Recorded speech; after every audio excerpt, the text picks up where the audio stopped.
The golden towers of the galactic hegemony stretched toward the artificial sky of Station Prime, their surfaces gleaming with the power of 3 mighty civilizations. In the highest tower, the Grand Council chamber buzzed, with the quiet hum of advanced technology and the whispered conversations of beings who controlled the fate of 1,000 worlds.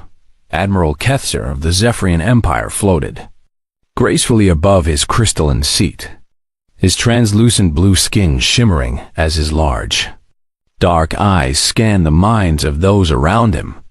The telepathic gift of his people made him an excellent spy, though today he sensed nothing but the usual arrogance and boredom that filled these meetings. Across the circular chamber, General Morthek of the Korthax Dominion studied holographic displays that materialized from his metallic arm implants, a species that replaced most of their biological parts with mechanical ones long ago, making them living machines of efficiency and calculation. His red optical sensors processed data streams that would overwhelm any organic brain dot. At the third point of the triangle sat War Chief Bruntok of the Vrex Confederation, her massive frame barely fitting in the reinforced chair designed for her species. The Vrex were proud warriors, standing nearly 3 meters tall, with thick armor-like skin and powerful muscles built for conquest. Her forearms rested on weapons that could level a city block. These 3 species had ruled the galaxy for over 2,000 years. Their alliance, born from mutual respect for each other's strengths, had crushed every rebellion and absorbed every promising civilization. No one questioned their authority anymore.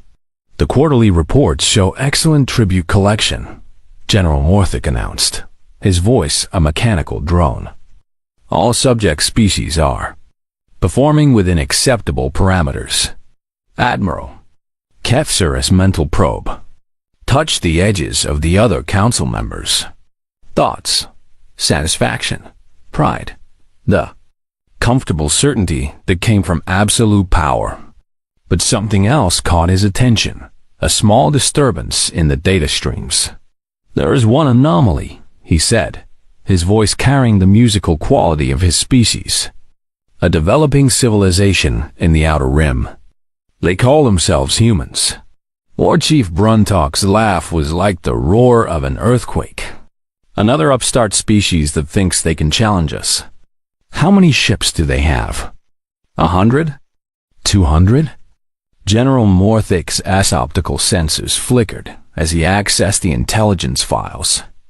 "Our scouts report approximately 50 vessels of primitive design.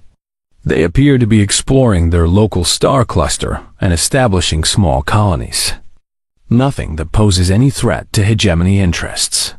But they have been expanding rapidly," Admiral Kethzer continued.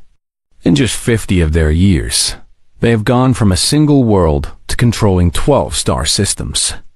Their growth rate is unusual." "Unusual how?" War Chief Bruntok leaned forward, her predatory instincts stirring.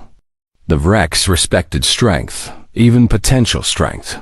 They do not follow standard patterns," the Admiral explained. "Most species either expand through conquest or careful negotiation with neighbors. These humans do both simultaneously. They fight fierce wars among themselves while also showing remarkable cooperation when facing outside challenges." General Morthek processed this information with mechanical precision. Contradiction indicates instability. Unstable species typically collapse within a few generations. They are likely to solve our problem for us. "Perhaps," Admiral Kethzer agreed, though his telepathic senses detected something deeper. The few human minds he had briefly touched during scouting missions felt different, complex, in ways that even his advanced mental abilities struggled to understand.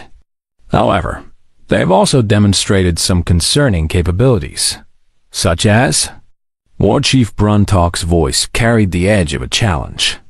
"They appear to have developed faster than light travel independently, despite having no contact with galactic civilization. Their technology is primitive but innovative.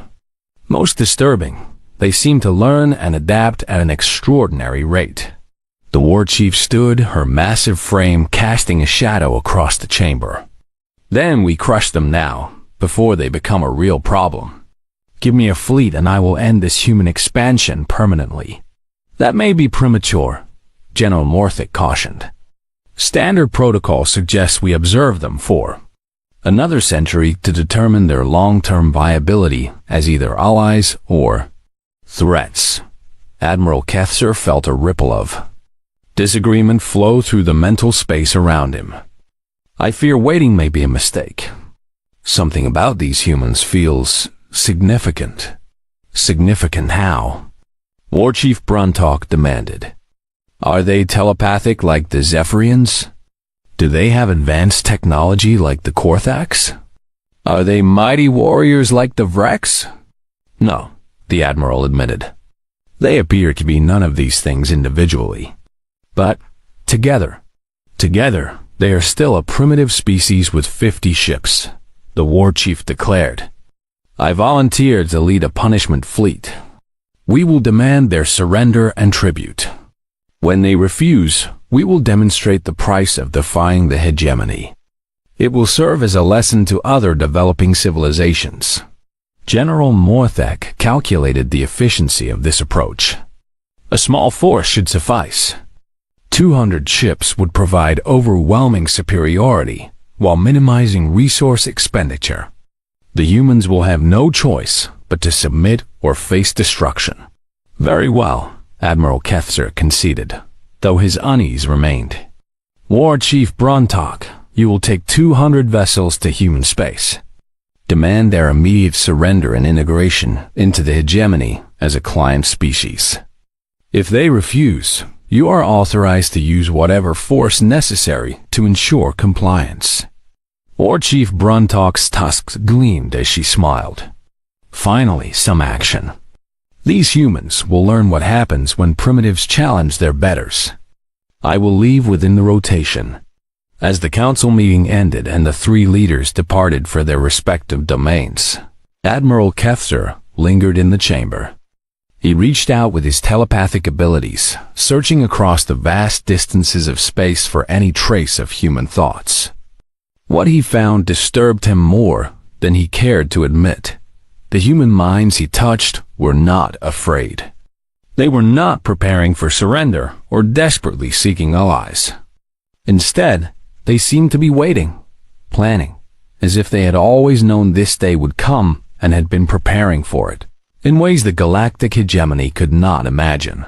For the first time in centuries, Admiral Kethser felt an emotion he had almost forgotten, uncertainty. But it was too late to change course now. War Chief Bruntalk was already assembling her fleet, confident in the inevitable victory that had never failed the hegemony before. The die was cast. Soon, the galaxy would learn what humans were truly capable of. War Chief Bruntalk stood on the bridge of her flagship, the Dominator, watching the blue-white star called Sol grow larger on the main display. Around her, 200 of the hegemony's finest warships moved in perfect formation, their dark hulls bristling with weapons that had conquered countless worlds. Report, she commanded, her voice echoing through the bridge. Captain Veltan, her second-in-command, consulted his tactical displays. We have entered the outer edge of human space, War Chief. Our sensors detect 12 inhabited systems with approximately 47 million humans total. Their technology appears even more primitive than our initial reports suggested. Bruntalk examined the holographic map that appeared before her. The human colonies were scattered across several star systems, connected by simple trade routes.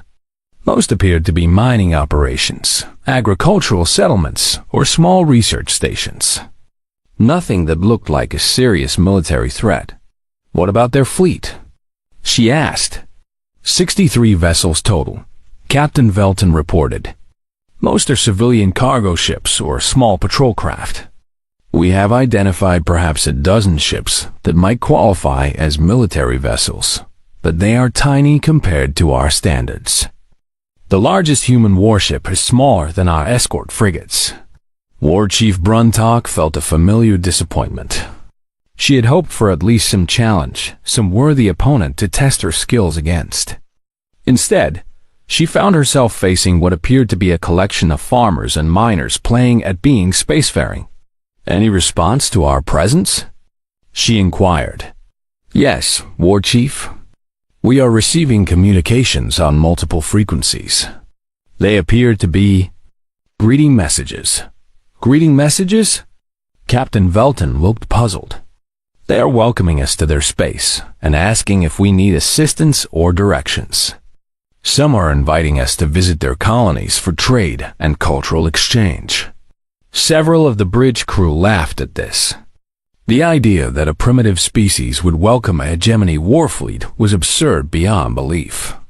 "Open a channel," Bruntok ordered. "Let us see what these humans have to say." The main screen shifted to show a human face. The creature was smaller than Bruntok had expected, with pale skin and strange hair covering only the top of its head. Its eyes were a peculiar blue color, and it smiled in a way that showed small white teeth.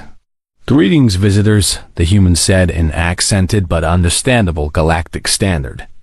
"I am Captain Maria Santos of the Earth Colonial Administration.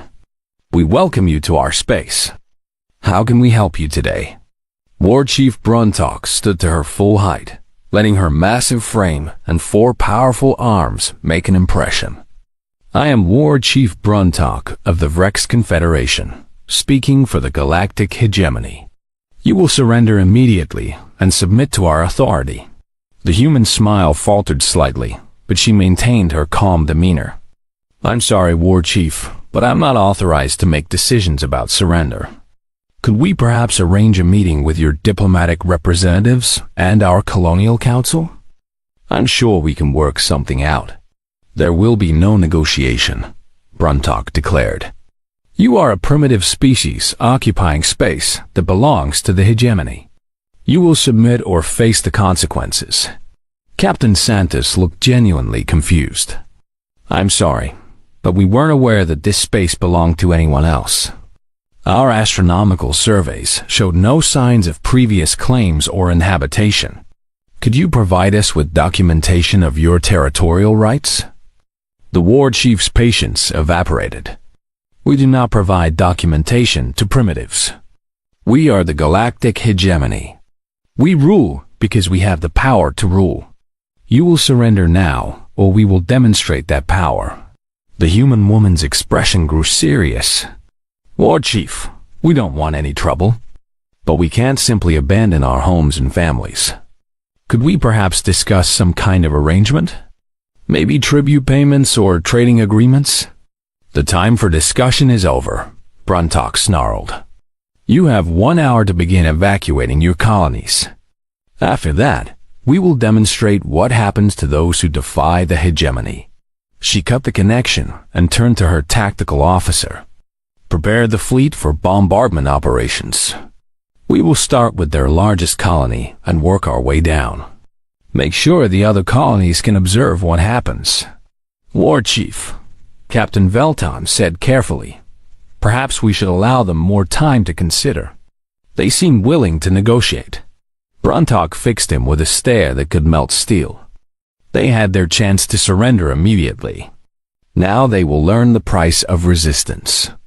Besides, we need to send a message to the rest of the galaxy about what happens to species that do not immediately submit. 1 hour later, the hegemony fleet moved into position above New Geneva, the largest human colony with nearly 2 million inhabitants. The planet was beautiful from orbit, with blue oceans and green continents that reminded many species of their own homeworlds. "All ships, prepare for demonstration bombardment," Bruntok commanded. "Target population centers. I want maximum visual impact." The human ships in the area were pathetically small, more like patrol boats than real warships. They positioned themselves between the hegemony fleet and the planet, broadcasting desperate pleas for the civilians below to evacuate. "War Chief," her communications officer reported, "we are receiving multiple surrender offers from human vessels. They are offering to sacrifice themselves if we spare the colony. Denied, Bruntok replied. Begin bombardment. The hegemony fleet opened fire. Massive energy beams lanced down through the atmosphere, striking the human cities with devastating effect. The small human ships tried desperately to intercept some of the attacks, but they were hopelessly outgunned. Within minutes, 3 major population centers were burning ruins. Cease fire, Bruntok ordered. Open a channel to all human colonies. When the communications link was established, she saw dozens of human faces, staring at her with expressions of shock and grief. Good. Now they understood what they were dealing with. You have just witnessed the price of defying the galactic hegemony, she announced. 2 million of your people are dead because you chose resistance over submission. You have exactly 72 hours to surrender unconditionally. If you do not comply, we will repeat this demonstration on every human world until nothing remains. The channel filled with human voices, some pleading, some angry, some weeping. Bruntok listened to the chaos for a moment before cutting the connection. That should settle the matter, she told her crew. Maintain positions and wait for their surrender. In 3 days, this will all be over. Captain Velton studied his sensor displays with growing concern. Lord Chief, I'm detecting some unusual energy readings from the outer system. Probably their pitiful fleet regrouping, Bruntok dismissed. It doesn't matter. What can 60 ships do against 200? But Captain Velton's expression remained troubled. The energy signatures he was seeing didn't match anything in the hegemony's extensive database.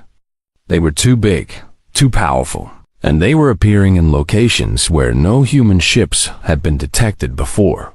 Far across the galaxy, Admiral Ketzer felt a sudden chill in his telepathic senses. Something was happening in human space, something that made the psychic background of the universe itself seem to shift and change.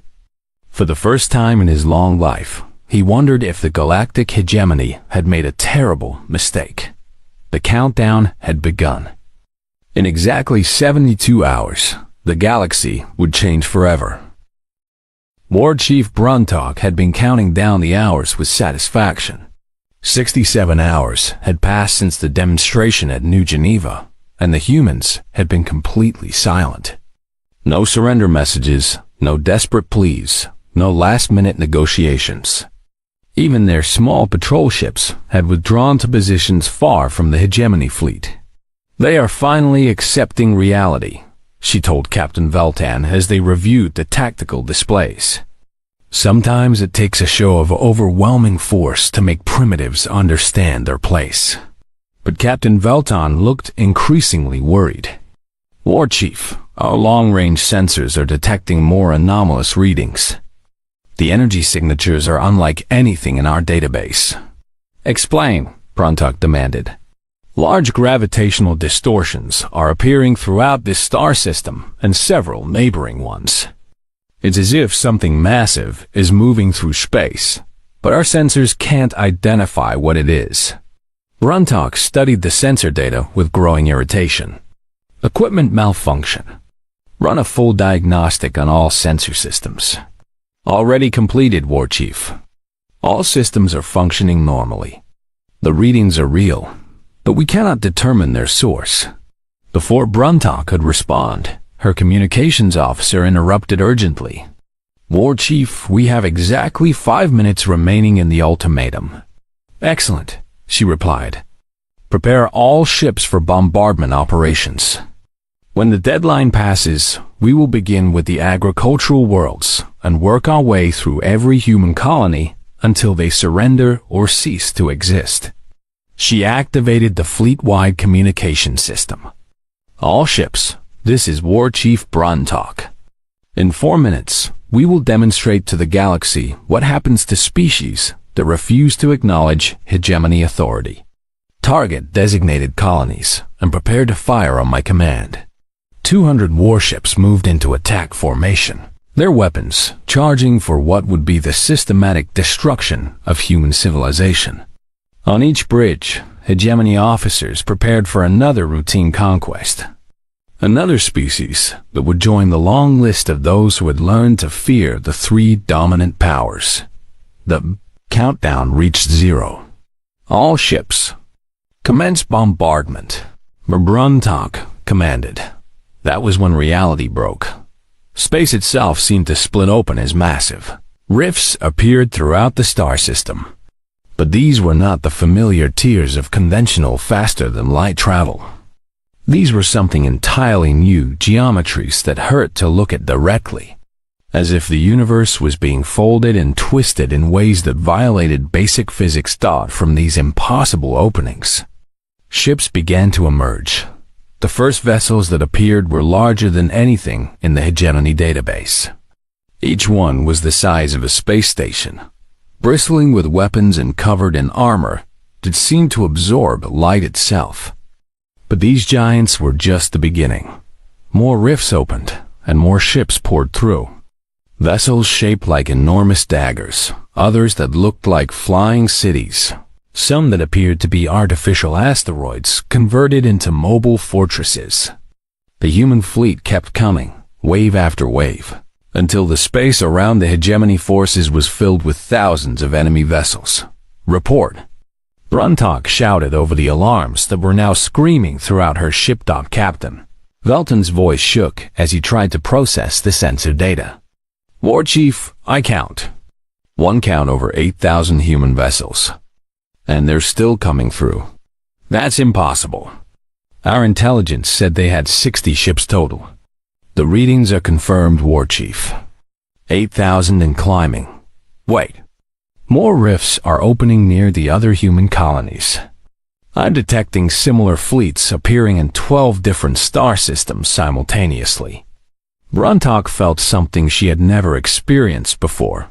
Fear. Not the rational caution of a warrior facing a worthy opponent, but genuine, bone-deep terror at confronting something far beyond her understanding. The largest human vessel, a city-sized dreadnought that could have served as the capital ship for an entire hegemony sector fleet, moved to the center of the formation. From it came a communication signal that reached every ship in both fleets. The face that appeared on the main screen was human, but unlike the civilians they had spoken to before. This was clearly a military commander, a woman with steel-gray hair and eyes that had seen countless battles.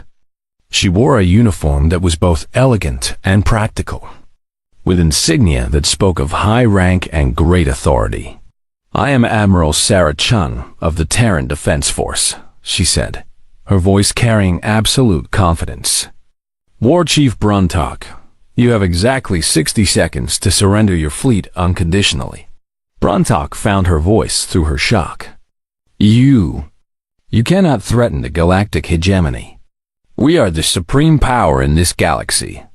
Admiral Chun's expression didn't change. 50 seconds. We have 200 of the most advanced warships ever built. 40 seconds. This is impossible. Where did these ships come from? How did you hide such a massive fleet? Admiral Chun finally showed emotion, a slight smile that was somehow more terrifying than any snarl of rage. 30 seconds. War Chief, you attacked civilian targets. You murdered 2 million innocent people to make a point. Did you really think we would respond with 60 patrol boats? The pieces began clicking together in Bruntok's mind.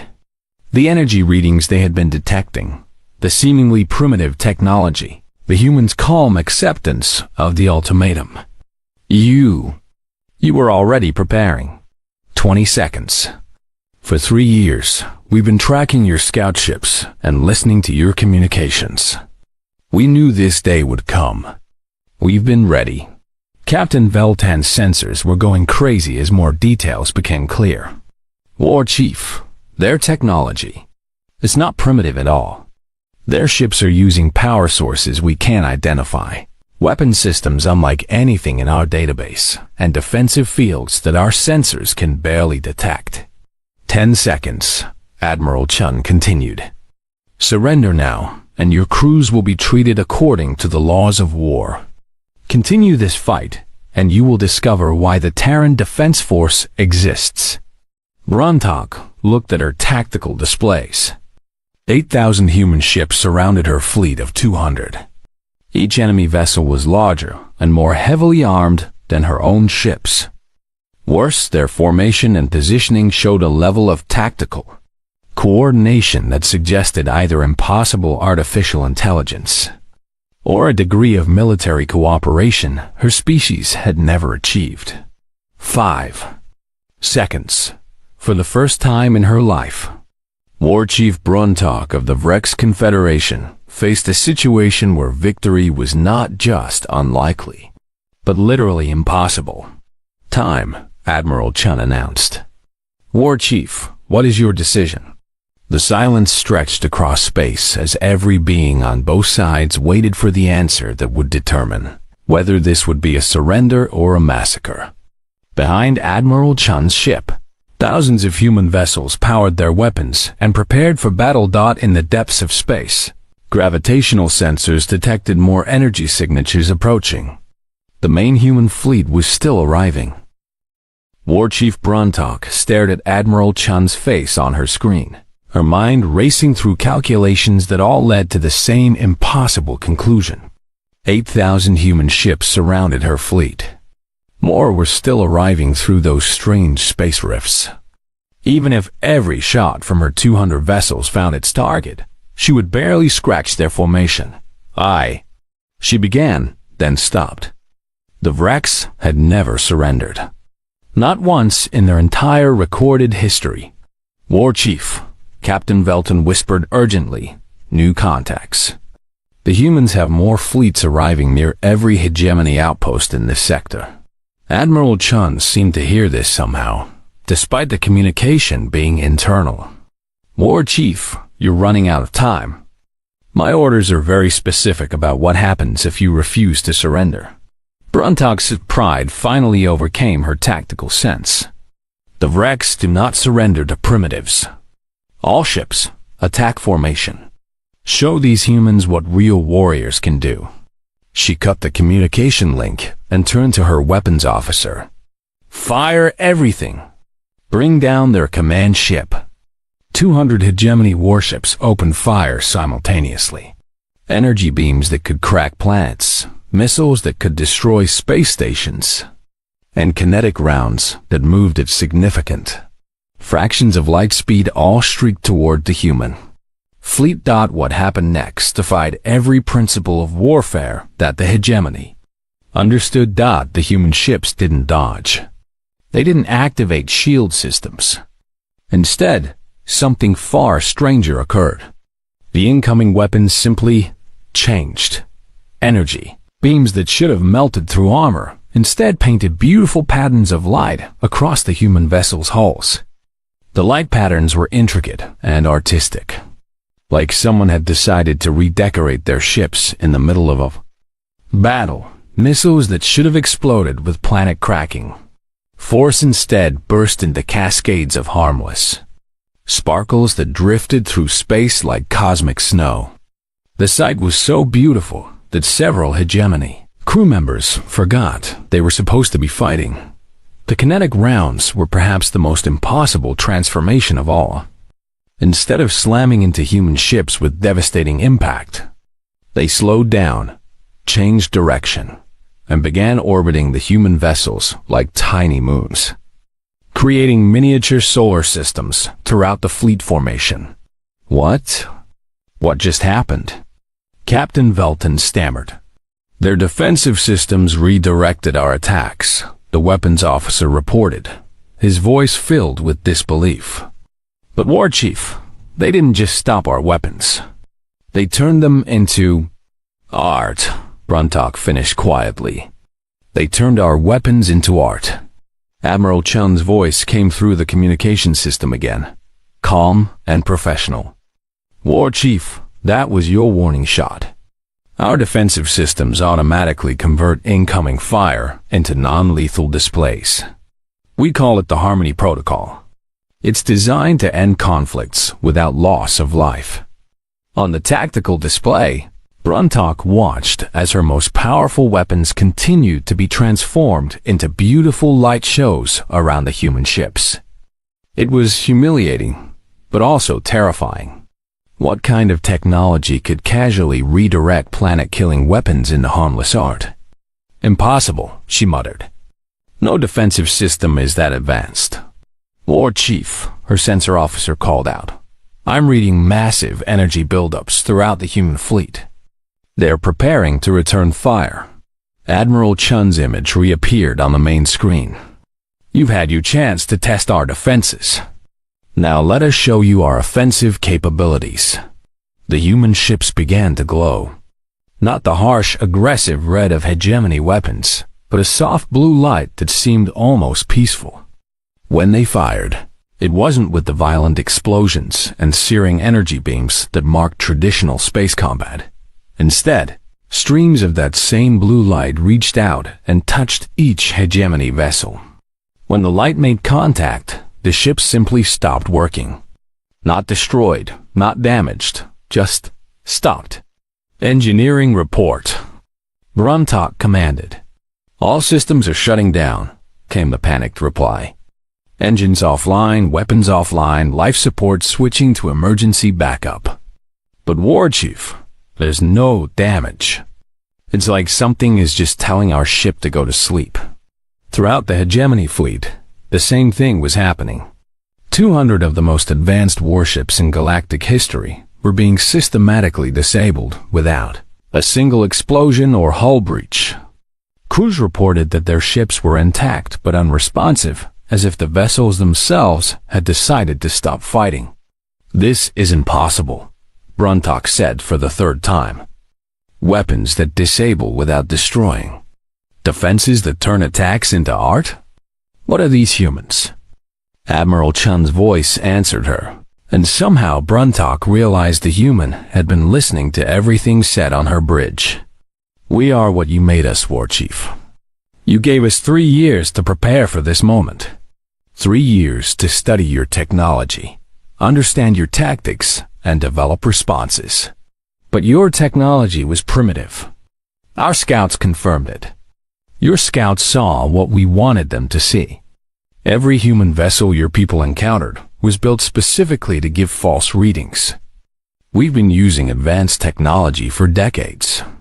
But we've learned that sometimes it's better to let potential enemies underestimate you. On the tactical display, the last of the hegemony ships fell silent. Not a single vessel remained under Vreck's control, but more importantly, not a single crew member had been harmed. Emergency life support was functioning perfectly throughout the disabled fleet. War Chief, Admiral Chun continued, your crews are safe and unharmed. Medical teams are already preparing to assist any injured personnel from your earlier engagement with our patrol ships. But I need you to understand something very important. What? Bruntok asked, her voice barely a whisper. This wasn't a battle. This was a demonstration. Your fleet of 200 ships attacked a human defensive perimeter that consists of over 50,000 vessels. What you're seeing right now is roughly 1/6 of our total military capability. The number hit Bruntok like a physical blow. 50,000 ships? The entire galactic hegemony navy consisted of perhaps 30,000 vessels spread across 1,000 star systems. That's impossible, she said again. Though the words were becoming meaningless, I'm transmitting the complete tactical situation to your command staff, Admiral Chun said. I think you'll find it educational.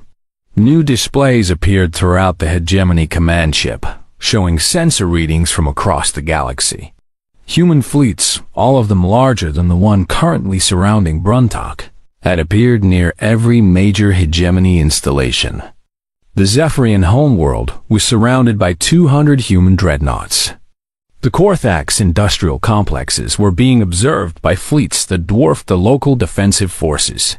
But most shocking of all was what the displays showed happening at Station Prime, the capital of the galactic hegemony itself. No, Bruntok whispered. A human fleet of unprecedented size had appeared directly outside the station. Thousands of vessels, some so large they registered on sensors as small moons.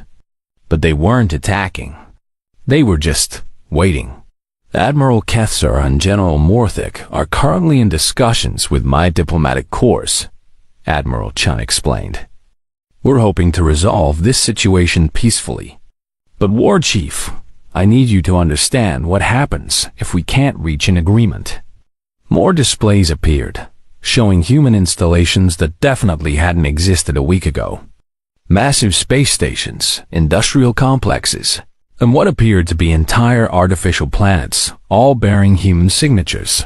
How long? Bruntok asked quietly. How long have we been preparing? Officially, 3 years. Unofficially, we've been expecting this contact for over a century. We've been ready for a very long time. The scope of it was overwhelming. The humans hadn't just prepared for war. They had prepared for the complete restructuring of galactic civilization. And they had done it all while maintaining the illusion that they were a primitive species barely capable of interstellar flight. What do you want? Bruntok asked, though she suspected she already knew the answer. To talk, Admiral Chun replied simply. The question is, are you ready to listen? 6 months had passed since the day that changed everything. War Chief Bruntok, no longer a war chief, but now Ambassador Bruntok of the Vrex people, stood on the observation deck of Harmony Station, watching ships from a dozen different species work together to construct something that would have been impossible under the old hegemony. The space station was itself a marvel of cooperation. Human engineering combined with Korthak's precision and Zephyrian artistic sensibility had created something beautiful and functional in equal measure. But more importantly, it represented something that had never existed in the galaxy before. A place where all species met as equals. Impressive, isn't it? A familiar voice said behind her. Bruntok turned to see Admiral Chun approaching, though the human was no longer wearing her military uniform.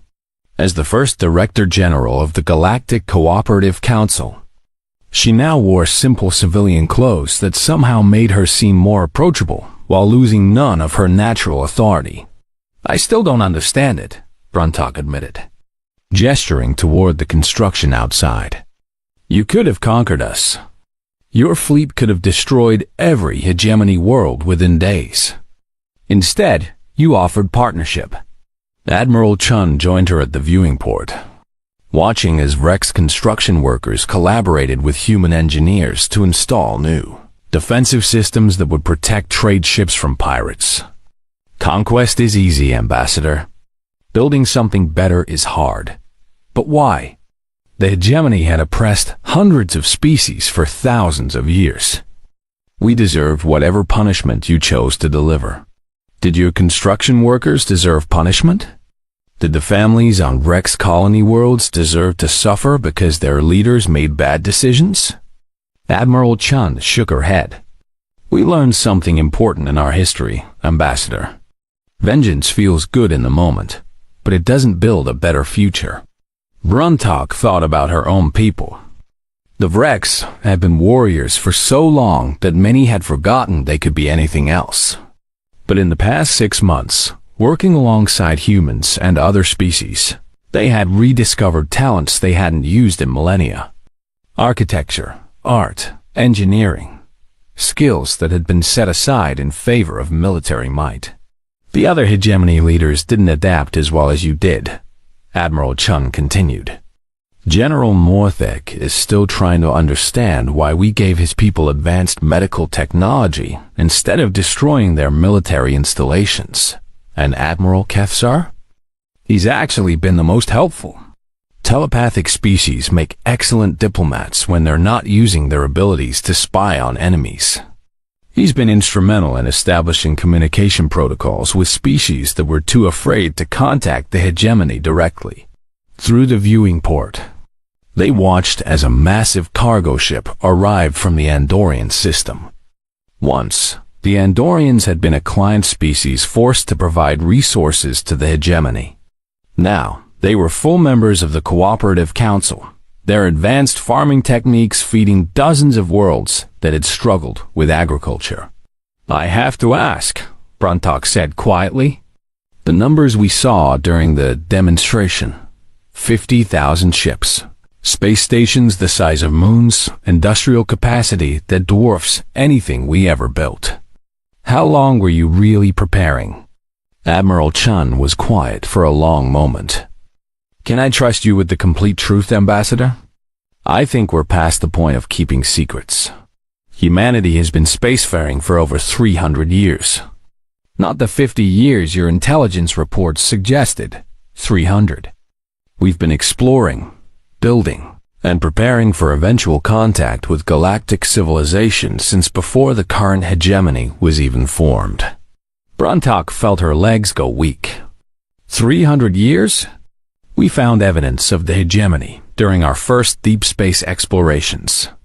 Ancient ruins, records of conquered species, warning beacons left by civilizations that had been absorbed. We realized we faced a choice: reveal ourselves and likely be conquered, or prepare in secret until we could meet you as equals. The scope of human patience and planning was staggering. 3 centuries of preparation, of building fleets in hidden star systems, of developing technology specifically designed to counter hegemony strengths. But why reveal yourselves at all? You could have remained hidden indefinitely, because hiding wasn't sustainable forever. And more importantly, because we discovered something the hegemony never did, which was... Admiral Chun pointed to a section of the station where children from multiple species were playing together, in a specially designed recreation area. Young humans, Rex, Korthax, Zephyrians, and dozens of other species all learning and laughing together. Diversity makes us stronger. Every species has unique strengths, unique perspectives, unique solutions to problems. The hegemony wasted that potential by forcing everyone to conform to the same patterns. We wanted to build something better. As if to prove her point, an alert sounded throughout the station. But instead of the harsh alarms of the hegemony era, this was a gentle musical tone. The station's communication system activated with a message in the warm, synthetic voice of the AI that managed Harmony Station's operations. "Attention all residents. The exploration vessel New Horizons has returned from the Magellanic Cloud Expedition with representatives of 17 new species requesting membership in the Galactic Cooperative Council. Diplomatic teams, please report to Landing Bay 7. Bruntok watched as beings from across the galaxy moved purposefully toward the landing base. Not to meet potential enemies or subjects, but to welcome new friends and partners. 17 new species, she mused. Under the old system, we would have sent conquest fleets. Under the new system, we send teachers, doctors, engineers, and diplomats, Admiral Chun replied. We offer partnership instead of demanding submission. They were interrupted by the arrival of Admiral Kethzer, his blue, translucent form gliding gracefully toward them. The former hegemony commander now served as the Council's Director of Interspecies Relations, a position that used his telepathic abilities to help prevent misunderstandings between species with vastly different communication styles. Admiral Chun. Ambassador Bruntok, he said in his musical voice. I have news from the expedition to the Andromeda Galaxy. Good news, I hope? Chun asked. Very good. The advance team has made contact with a galactic confederation that appears to operate on principles similar to our own. They've invited us to establish formal diplomatic relations. Bruntok shook her head in amazement. Another galaxy. Under the hegemony, we struggled to maintain control over a single galaxy. You're already reaching out to others. The universe is vast, Ambassador, Admiral Chun said. There's room for everyone to grow and thrive, but only if we work together. An hour later, Bruntok found herself in the memorial section of Harmony Station, standing before a wall that listed the names of those who had died at New Geneva. 2 million humans who had perished in what was now called the last act of the old order. To her surprise, she wasn't alone. General Morthek stood nearby, his mechanical body somehow managing to convey grief despite its artificial nature. "I have been studying human memorial practices," he said without turning around. "They do not seek to forget the dead or pretend the past did not happen. Instead, they honor those lost while working to ensure such tragedies never occur again." "It's a better way," Bruntok agreed. "Under the hegemony, we would have tried to erase the memory of our failures. The humans have taught us many things," Morthek continued. "But perhaps the most important is that strength is not measured by the ability to destroy, but by the ability to build." They stood in comfortable silence, two former enemies now working toward the same goal. Around them, Harmony Station hummed with the sounds of cooperation and progress. Somewhere in the distance, children's laughter echoed through the corridors, the sound of a future that the old hegemony could never have imagined. Later that evening, Bruntok returned to her quarters and activated her personal communication system. The face that appeared on the screen was that of her youngest daughter, still living on the Vrex homeworld. "Mother," the young Vrex exclaimed. "How goes the work with the humans?" "Better than I ever dared hope, daughter." "How are your studies?" "Wonderful. I've been accepted into the Terran Engineering Academy. They say my natural strength combined with human design principles could revolutionize spacecraft construction." Bruntok smiled, her tusks gleaming. Once, the idea of a Vrex studying human technology would have been shameful. Now it was a source of pride.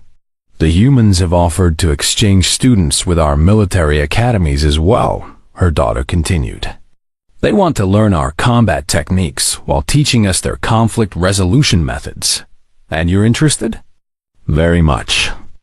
"Mother, they've shown us that true strength lies not in the ability to win wars, but in the wisdom to prevent them." After ending the call, Bruntok stood again at her window, looking out at the stars. Somewhere among those distant points of light, human ships were exploring new worlds, establishing first contact with unknown species, and extending offers of friendship instead of demands for submission.